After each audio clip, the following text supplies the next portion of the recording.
Bismillah. Bismillah har bir ishning muqaddimasi. Assalomu alaykum. Bugun siz bilan Saodat asri kitobini o'qib, Payg'ambarimiz sollallohu alayhi vasallamning tug'ilishidan to vafotigacha bo'lgan hayoti sirlarini o'rganamiz. Video boshida kanalga obuna bo'lishni unutmang. Muallif Ahmad Lutfiya Qozonchi. Saodat asri. 2-kitob, 1-qism.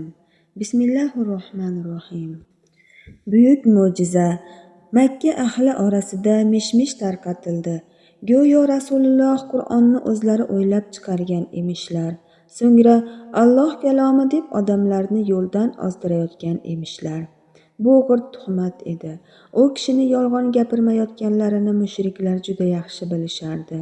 Bolaliklaridan hammaning ko'zi o'ngida to'g'ri so'z, durust bir inson bo'lib o'sgan Rasulullohning o'ta andishali ekanliklarini ko'p bor sinashgan edi.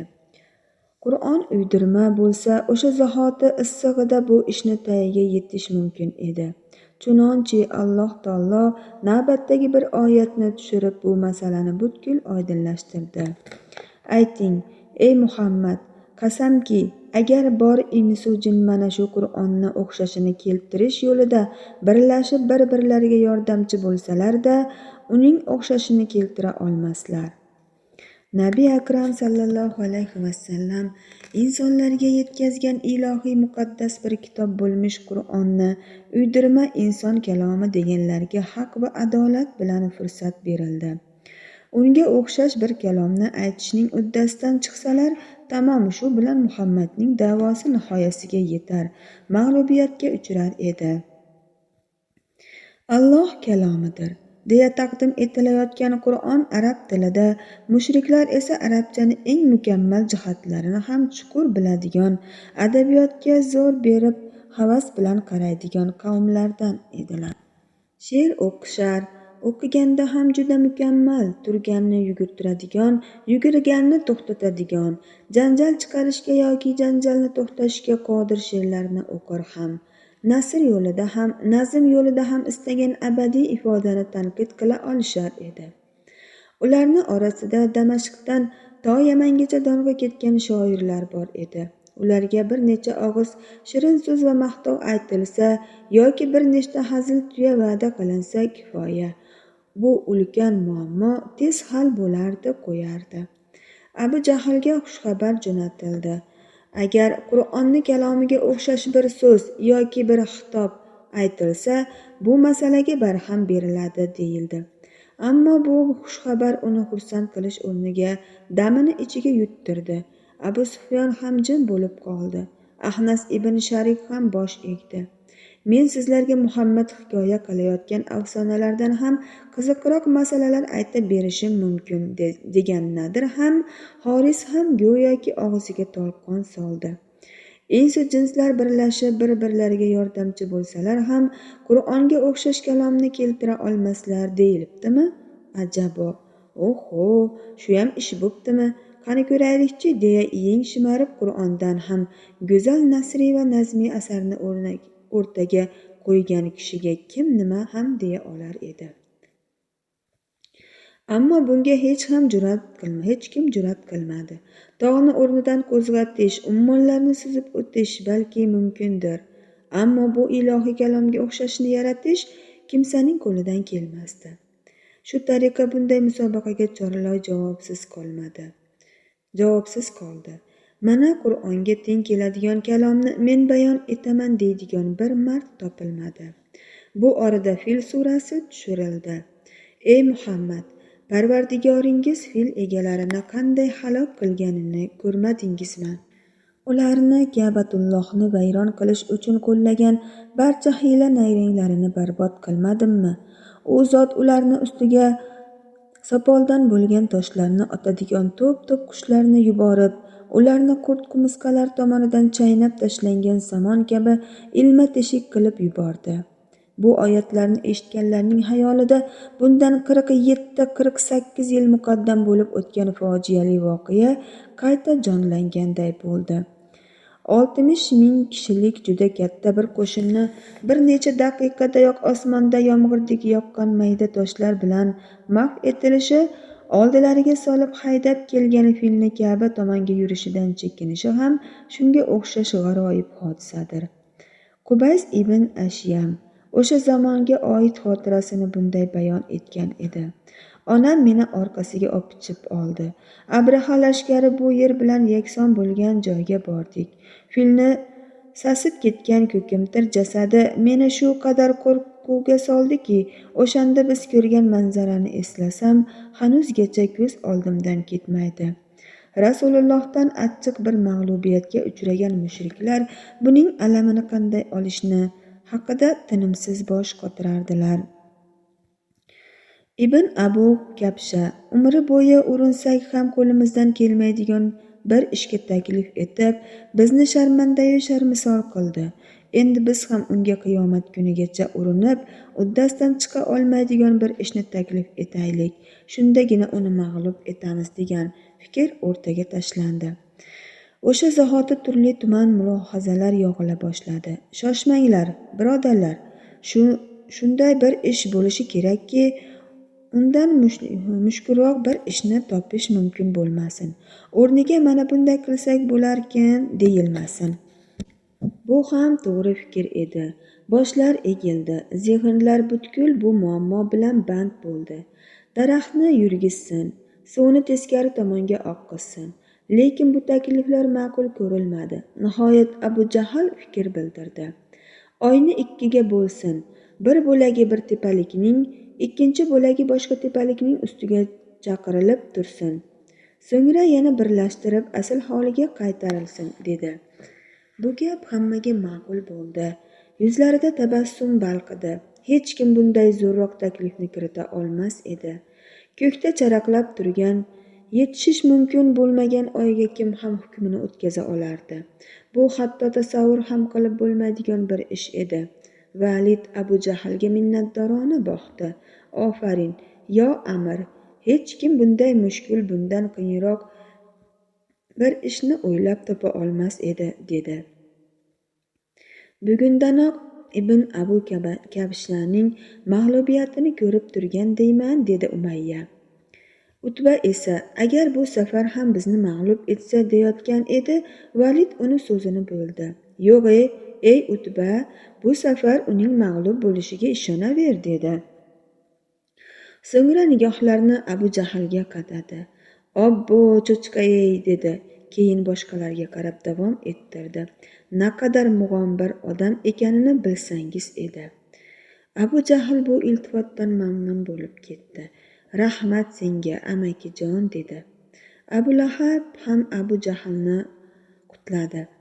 Uning bema'ni behuda da'vosi mana endi barbod bo'ladigan bo'ldi va sen Hoshimiylarga isnod keltirgan bir bu payg'ambarlik safsatasiga barham berasan. Mana boshliq barcha Hoshimiylar buning uchun sendan juda minnatdor bo'lamiz, ey Amir, dedi.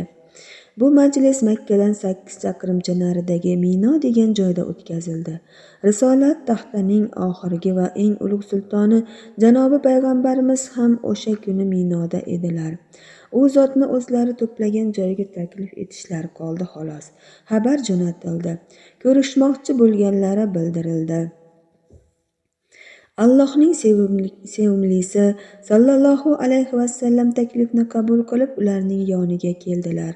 Bizga payg'ambarligingga doir ochiq ravshan dalil kerak deyishdi. Nima xohlaysizlar? Oyni ikkiga bo'l, dedi Abu Jahl. Bir parchasi Abu Qubays Safo tepaligi, ikkinchi bo'lagi Qayqon tepaligi ustiga kelsin.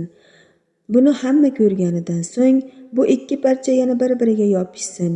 Agar haqiqatdan payg'ambar bo'lsang, shuni qilasan. Eplay olmasang, hikoyang bu yerda tugaydi. Mayli, dedilar. Alloh taolo sizlar aytayotgan ishni ro'yobga chiqarsa nima bo'ladi? Meni haqiqatdan payg'ambar ekanimga ishonasizlarmi?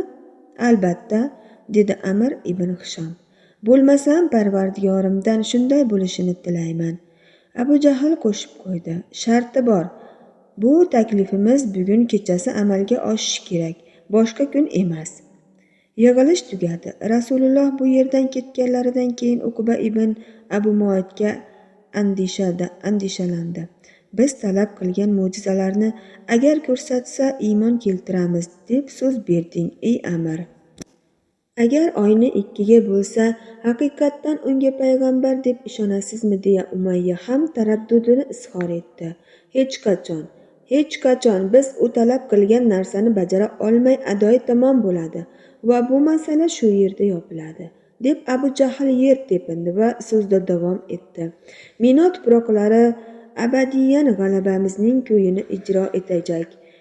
Biz uning payg'ambarligiga aslo ishonmaymiz. Har ikki tarafni ham sabrsizlik hayajoni qopladi. Har ikki tarafni mo'minlar Rasulullohga qilingan va bu taklifni eshitgach Allohga sig'ina va iltijo qila boshladilar. Allohim, sevimli payg'ambarimizga yordam ber. Har bir nafasda shu duo, har doim odimda shu iltijo takrorlanardi go'yo. Tillar so'zlamas, dudoqlar qimirlamas, qalblar riyodan yiroq bir samimiyat va hayajonga yo'g'rilgan bu iltijolarni tilga chiqarmay turiboq Robbil alaminga yuraklaridagi jamiki siru asrordan xabardor bo'lgan buyuk Mavloga havola etar edi. Mushriklar bayramona kayfiyatda, boshlari har vaqtdagidek ham tik va mag'rur. Bir necha soatdan keyin qozonilajak buyuk g'alabani hozirdanoq nishonlayotgan edi. Ularni nazarida tunda oxirgi va og'ir zarba berilib, Ibn Abu Kabshaning ham uning yo'liga kirganlarning ham hisob daftarlari shu kecha yopilg'usi edi. Mushriklar bir-birlarini tabriklashardi. Bu gal Amir ibn Hishom joyidan ushladi, lekin burchakka shunday siqib qo'ydiki, endi qo'ldan qutulolmasligi aniq va hokazo gap so'zlar bo'ldi. Shoshqaloqlik nimaligini bilmaydigan quyosh har ko'ngildagi o'z vaqtida botdi. Kun g'ira-shira qoraya boshlaganidan sharqdan xafif bir oydinlik paydo bo'ldi. Sal o'tmay endi 14 kunni oshayotgan oy asta-sekin ko'rina boshladi. Odamlarni qalbini singsiz hayajon qamrab olgan. Bu hayajon tobora shiddatlanib borar edi. Nafas olishlar qiyinlashdi. Yuraklar bo'g'izlariga tiqilguday bo'ldi. Mana oy ham tug'di. Tug'ish ham gapmi, odam baravar balandladi. Qarab tur, hozir qavmdoshing qo'liga bir qilich oladi-da, oyni o'rtasidan bo'lib tashlaydi. So'ngra ikkala bo'lagini ikki tomonga tepib yuboradi. Qarabsanki, bari bu tarafga, ikkinchisi anavi tomonga qarab dumalaydi. So'ngra bir hushtak chalib, kelinglar arslonlarim desa yana chopqillab kelishadi. Kesatiqlar ketidan qahqahalar boshlandi. Abu Jahl, Abu Sufyon, Abu Lahab, Valid, Nadir kabi ashaddiy kofirlar bir joyda turisha olmas.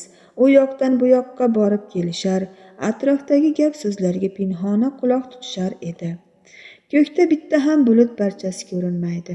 Quyosh botishi bilan yulduzlar birin-sirin ko'rina boshlab, behisob darajaga yetdi. Go'yo ular ham iymon bilan kufr o'rtasidagi bu kurashni tomosha qilishga chiqqanday edi. Oy ham doimgiday sokin, bir ozdan so'ng uning ustida qilinajak mislsiz bellashuvdan bexabar. Muhtasham ammo yorqin siymosi bilan dunyoni zimiston qorong'uligidan qutqarayotganidan baxtiyor. Necha ming yillardan buyon Allohning amriga bo'ysunib, yaxshi-yomon millionlab insonlarga zamon o'tayotganidan darak berib kelar. Ba'zan nozik bir hilol, ba'zan yumaloq barkash shaklida ko'rinib, quyosh botgach zimiston qorong'ulikka mubtalo bo'lgan kishilarga yo'l ko'rsatar edi. Ilk inson yaratilganidan buyon davom etayotgan iymon va kufr mujdolasini yulduzlar kabi u ham ko'kdan tomosha qilib kelgan. Isyonchi, zulmkor, haqsiz insoniylik chegarasidan oshib, buyuk Allohga qarshi gumrohlik qilgan ko'plab qavmlarni yer bilan yakson etishga shohid bo'lgan edi. Suvga cho'ktirildi, to'fonda halok qilindi, shiddatli zilzilalar vujudga keltirilib, yerga yuttirildi. Bularning hammasini ko'rdi. U qavmlarning har biri payg'ambarlaridan mo'jiza ko'rsatishni talab etgan. Shunda ham ishonmagan, oqibatda boshlariga baloni sotib olgan edilar. Ammo oyni ikkiga bo'lishni talab qilish o'tgan ummatlardan hech birini xayoliga ham kelmagan edi.